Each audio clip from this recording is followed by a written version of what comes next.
Hey moms, so I want to talk to you guys about how middle school has changed. I used to be one of those people that would say or hear people say, it's not that different. Yes, some of the problems are different, but they're all going through the same things that we went through, just in different ways.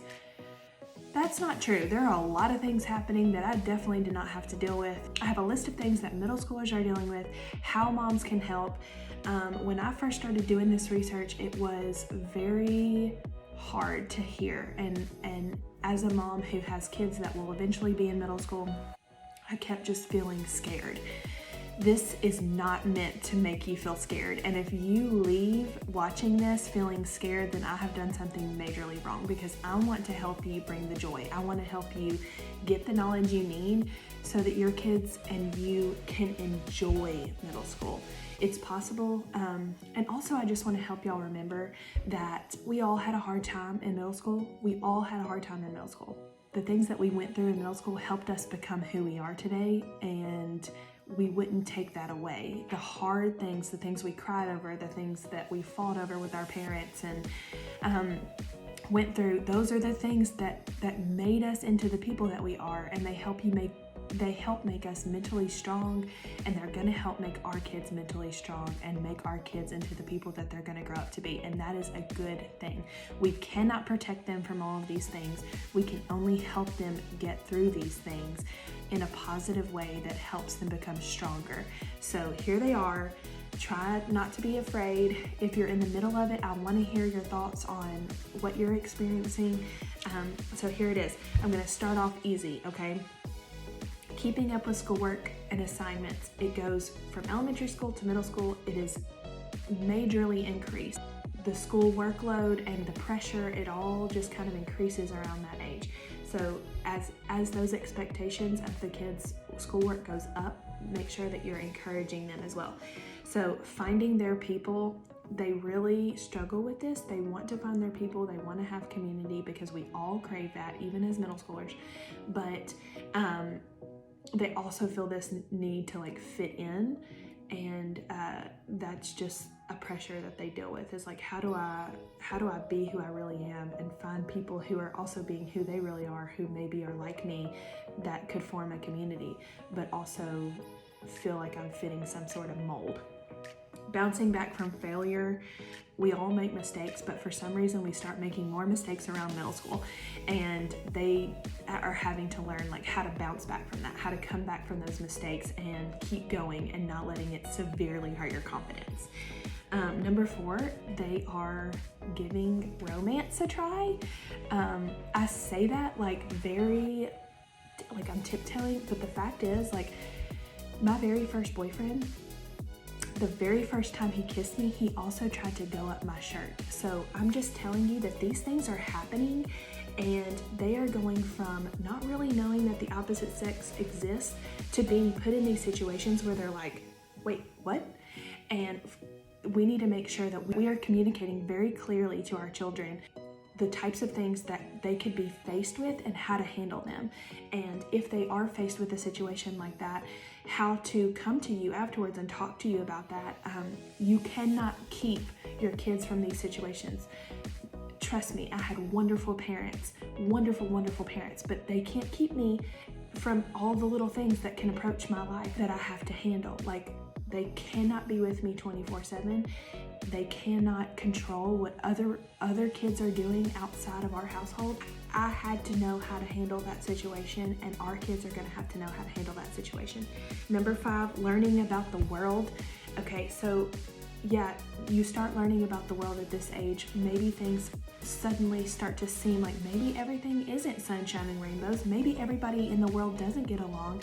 And around this age, you start to question a lot of things and wonder about a lot of things. The difference between us and them is things like social injustice.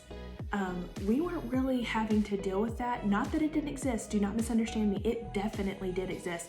It's just that it was a very hush-hush thing. Now it is like there are these big things that are happening in the news. Our kids are seeing these graphic videos before we even have a chance to teach them about these things. And that is what my point. We have to start talking to our kids about things like social injustice. They have to learn about these things. They have to understand. They have to be taught love and respect and celebrate people's differences. They have to learn this stuff. Number 6. Anxiety is real and it is growing. Oh my word. Over 10% of kids now have anxiety by the age of 12. 10%. That's crazy town. Like crazy. I can't believe that. Number 7. Oh, I'm taking a deep breath before number 7. Number 7 is social media. Social media really is the boogeyman underneath our kids' beds. I'm not kidding. It is all over the place. You have TikTok, Snapchat. I'm gonna forget something because I'm not a kid. I am an adult who doesn't use all these apps. But there's Instagram, Facebook, all the things, okay? There's all these different avenues for them to connect with their friends. And oh my goodness, it is a rough terrain for kids out there to kind of get through. Some of the people that we talked to said that they had recently talked to a child who had received unsolicited nude photos in 6th grade, and not only that had happened, but that was a normal occurrence for that age. That's insane. Oh my word. 6th grade is very young, and how do we talk to our kids about what to do when this happens? Don't ignore those tough topics. If you are going to hand your kids a phone and you're going to let them have access to social media, which there's a lot of science that will tell you what age is appropriate for that. I struggle with social media. I struggle with the comparison. I struggle with all the things that happen because I'm on social media. And to give a child who has not fully developed mentally a phone and expect them to be able to handle it without extreme boundaries is a mistake, okay? And that is science talking, not me. So, okay, number 8, social media fatigue. So because they have social media and they're constantly being judged and they are on display and all their actions are being viewed by the public, they get exhausted. So even though your child might be at home all day, they are still being social and they get tired. So it's very important to set boundaries for your kids. One of the people that I interviewed said have them fast from social media and from their phones. Like, don't take it away in the heat of the moment, but have moments set aside where they know it's coming and say, okay, in 2 weeks, we're gonna have a phone fast. And teach them the importance of going lengthy periods of time without this device so that it does not become something that they are enslaved to.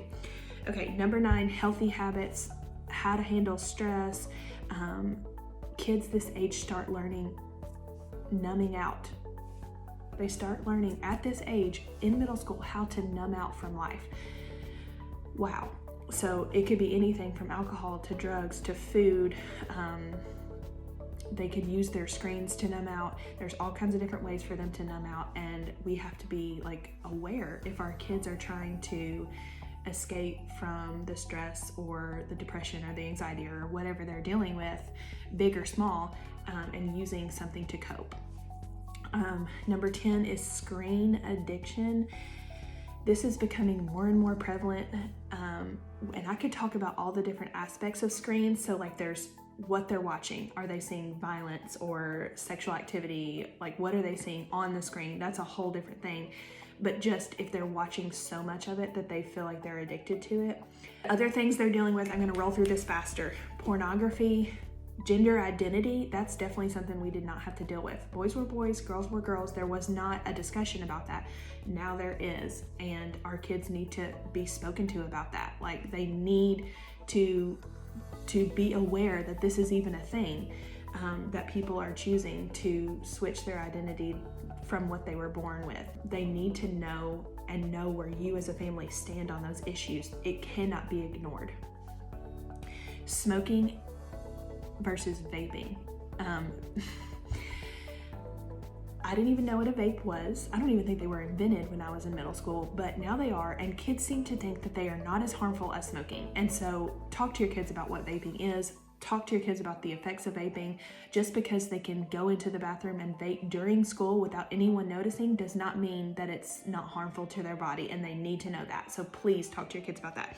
Alcohol and drugs, it was there when we were kids, but it's still there now, and it feels just overwhelming to these kids. I don't know if it's easier to get or what, but I know I said there's a lot of changes. Maybe alcohol and drugs is one of those things that is not changed, but I feel like it has. There are more drugs, there's more intense drugs, there's more, listen, I haven't done a lot of drugs, so if I stumble over my words, I don't know what all is out there, but from what I'm reading, there is a lot of choices out there, and it's pretty easy for kids, even as young as 12, to get access to it. So be aware, talk to your kids about it. Bullying, oh my word, we are in a society that is just, wow, mean. And I think social media plays a huge role in that, definitely. But people are mean, and it's easier to be mean online. And there's a whole section about digital abuse. My 7-year-old, well, he's 8 now. My 8-year-old came home just recently with a little piece of paper, and he had to draw like what he would do if someone was mean to him online. Like, one, I appreciate that the school is talking to him about this, but two, like, they're having to start this at 7 and 8 years old because this is so prevalent. This digital abuse, the definition of digital abuse is controlling, manipulating, intimidating someone using technology. And so many of these relationships that our kids are having, whether they be friends or boyfriends, girlfriends, whatever, this is happening. The relationship is just being shaken by the digital abuse. So they need to be talked to about that. Oh, also about bullying, there has been established through studies a clear connection between bullying and self-harm. We have to talk to our kids about this. Okay, so I'm going to go to a couple of things. I think that's all I have for that. I'm going to go to a couple of things of what we can be doing, because I want y'all to know this is like, just because all of these things are happening in middle school does not mean that we can't help our kids get through it. We can. Okay, so here's the list of things. Now, I researched all of this, and some of this you're going to be like, okay, duh, but really think about some of these things and whether or not you are doing it, can do it, how to do it. Specific ways for your child, because we're all different parents, we have all different children, so think specifically about your situation and how to do these things. Be present, appreciate them, speak appreciation into them, relax with them, do things that they like to do with them, sit down, relax, go do whatever it is that they like to do, spend time with them. Set clear limits. I have specific quotes from kids I'm about to read you guys. This is so important. Set clear limits. Encourage them. Touch base with them daily. Like, talk to them about how they're feeling, what they're going through, what's happening at school daily. Help them prioritize when it comes to friends and school and all the different things that they want to do and want to be involved in. Help them prioritize. Help them talk through why we have to say no to some things and why we say yes to other things. Help them learn to prioritize. Discuss all of your expectations for them and their expectations for themselves. They need to have discussions about this sort of thing. It doesn't need to be vague. They need to understand what you expect of them. Keep them active. If they don't want to play sports, that is not a big deal. By active, I mean keep them outside in nature, keep them doing things other than sitting on the couch in front of a screen. It is very, very important, specifically for this age, middle school age. Keep them active. Monitor their online life. I don't care if they kick and scream. Monitor their online life, because you could be saving their life by doing it. Talk to them about tough topics. This is very, very important. Have I said that enough times? You can't avoid topics just because you think that they may not ever have to deal with it. I hope that my kids don't have to deal with any of this stuff, but they will. And if I don't talk about it, then they're not going to know what to do. They're not going to know who to come to. And I'm gonna be just oblivious to what's happening in my kids' lives, and who knows what the result will be. So talk to them about these things. Be approachable, hug them often. I don't care how old they are, hug them every single day. Teach them to rest, we talked about that. Teach them to fast from their screens, we talked about that. Healthy diet, that was like, I have a bunch of exclamation points next to that, because that is hugely important. Like, what they eat can affect their moods and all kinds of things. So if you don't believe me, read up about that. It's been studied and studied and studied. Seek outward help if needed. If your kids come into a traumatic experience and they open up to you, like, know when you need to seek more help than you can provide. Also, routine. Set their routine, help them set their own routine, give them as much control over their routine as possible. That is something that at this age they start grasping for control. Give them as much control as you possibly can. Step back, let them grow into the people that they need to be and want to be within the boundaries that you've set. Okay, now real quick, oh, this episode is so long, I'm so sorry. Okay, so now real quick, I'm gonna read you some of the direct quotes that I got from middle schoolers. Okay, if we make a bad grade, we really are trying our best. We aren't choosing to make a bad grade. We are doing the best that we can. Number 2, don't talk about your weight or our weight in front of us. Don't comment on our snack choices, and don't talk to us about food in a judgy way. Number 3, we have bad days just like you. We don't mean to be grumpy or sassy, just like you don't mean to get frustrated and yell when you're having a bad day. Ooh, I felt slapped in the face by that one. Okay, we are not too young to be stressed out, and our problems do not feel small. We have school, sports, and we just want to impress you and make you proud.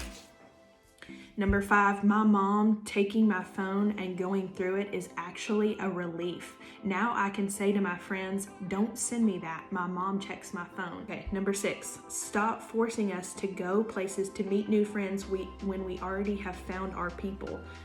And number 7 is a direct quote. All these are, trust us, please. So she went on to talk a little bit about the trust, and she said, sometimes my mom takes my phone to check it, which is fine, but then when I ask for it back, she thinks I'm hiding something, and I'm not hiding anything. I just want my phone back. Okay, so moms, I want to reiterate that yes, you may get off of this feeling like, oh my goodness, I have so much to think about and so much to do. But this stuff will come naturally because y'all are all loving mothers who love your kids and want to be a part of their lives. You want to help them through hard times. That is being a mom, and y'all are already doing all those things. So don't stress too much about this.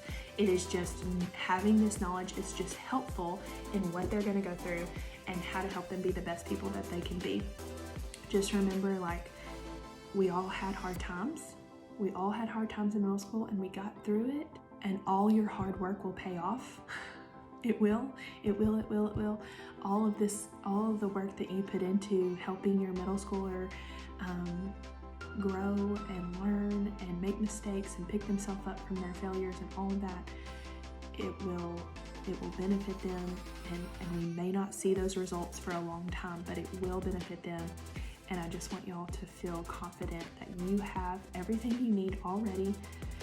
There's nothing that you need to do to make yourself more ready. You're already ready. You're ready.